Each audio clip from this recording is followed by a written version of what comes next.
नमस्कार दर्शकों। भारत की संस्कृति में गौ माता केवल एक पशु नहीं बल्कि श्रद्धा, सेवा और सनातन मूल्यों का प्रतीक मानी जाती हैं। लेकिन आज के समय में देश के अनेक हिस्सों में हजारों बेसहारा और घायल गौवंश भोजन और आश्रय के लिए संघर्ष कर रहे हैं। ऐसे समय में कुछ सेवा कार्य केवल सहायता नहीं बल्कि मानवता के लिए एक प्रेरणा बन जाते हैं।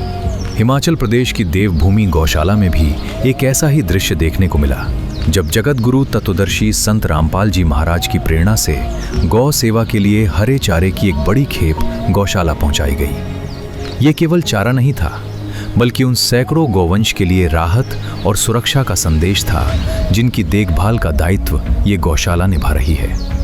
गौशाला प्रबंधन के अनुसार इससे पूर्व भी संत रामपाल जी महाराज के अनुयायियों द्वारा सूखे चारे की व्यवस्था करवाई गई थी, जिसके परिणाम स्वरूप गौशाला में कई महीनों के लिए चारे का पर्याप्त भंडारण संभव हो सका। और यही कारण है कि आज गौशाला से जुड़े सेवक और पदाधिकारी इस सहयोग को साधारण सहायता नहीं बल्कि गौ सेवा के प्रति समर्पण का एक जीवंत उदाहरण मान रहे हैं और संत रामपाल जी महाराज जी का तहे दिल से धन्यवाद कर रहे हैं। आइए देखते हैं ये खास सेवा कार्य जो कि संत रामपाल जी महाराज जी के आशीर्वाद से सफल हुआ। आज फिर देवभूमि गौ आश्रम धंधड़ी से बड़ा ही सौभाग्यशाली दिन है आज का हम समस्त गौ भक्तों के लिए। पहले हमें सेवाएं मिलती रही हैं। हमारे परम आदरणीय संत रामपाल जी महाराज का हमें पहले भी सानिध्य मिला है। उनकी सेवा इस गौ सदन में हमें निरंतर मिलती रहती है। उसी के निमित्त आज भी ये हरे चारे का ये ट्राला लगभग 20 से 25 क्विंटल हरा चारा गौ सदन पहुँचा है। हम धन्यवाद करते हैं महाराज जी का और समस्त उनके अनुयायियों का जो अमूल्य गौ सेवा कार्य है इसमें अपना अमूल्य योगदान हमें दे रहे हैं। आज विशेष प्रदेश से हमारे राजकुमार जी मंडी से यहाँ पहुँचे हैं। हम धन्यवाद करते हैं इनका। राजेश जी आए हैं साथ में। इसके निमित्त बड़ा अच्छा हमारा जो सेवा कार्य है सुगम चल रहा है। ये निरंतर इसी भाव से डटे रहें और हमारा मार्गदर्शन करता रहें, यही गौ माता से हमारी कामना है। और भाई साहब हमारे ये विशेष हरा चारा लेके आए हैं, इनको भी बहुत बहुत साधुवाद।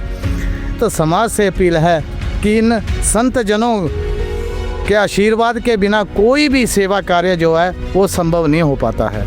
हम धन्य हैं संत रामपाल जी महाराज का, जिनके सानिध्य से हमें का ट्रक जो है यहाँ गौ सदन में पहुँचा था। आप देख सकते हैं कि यहाँ पर लगभग पूरा शेड लबोलब भरा हुआ है। ये पहली बार हुआ है कि हमारे पास लगभग 2 से 3 महीने की पर्याप्त मात्रा में सूखा चारा पड़ा है। आगे बरसात आने वाली है, अक्सर इस समय में दिक्कत हो जाती है, परंतु ये जो सहयोग महाराज का हमें प्राप्त हुआ है ये हमारे लिए अमूल्य है। हम धन्यवाद करते हैं। एक बार उनसे भी जो हमारे अनुयायी महाराज के यहाँ आए हैं ये सेवा लेकर, उनसे भी एक बार बात करते हैं। हमारे राजकुमार जी आप यहाँ गौ सदन में आए हैं, आपको देख के कैसा लगा और कैसा आप यहाँ पर अपना अनुभव थोड़ा सा शेयर करें। बहुत अच्छा लगा ये हमारे को आके, आप गौ को कर रहे हैं।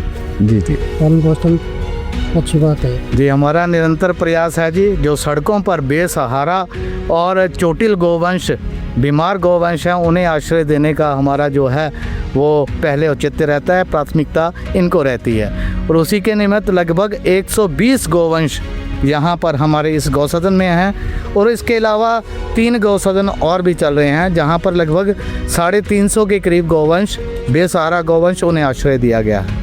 तो आज हम धन्यवाद करते हैं महाराज श्री रामपाल जी महाराज का, कोटि कोटि नमन करते हैं उनके समर्पण भाव को।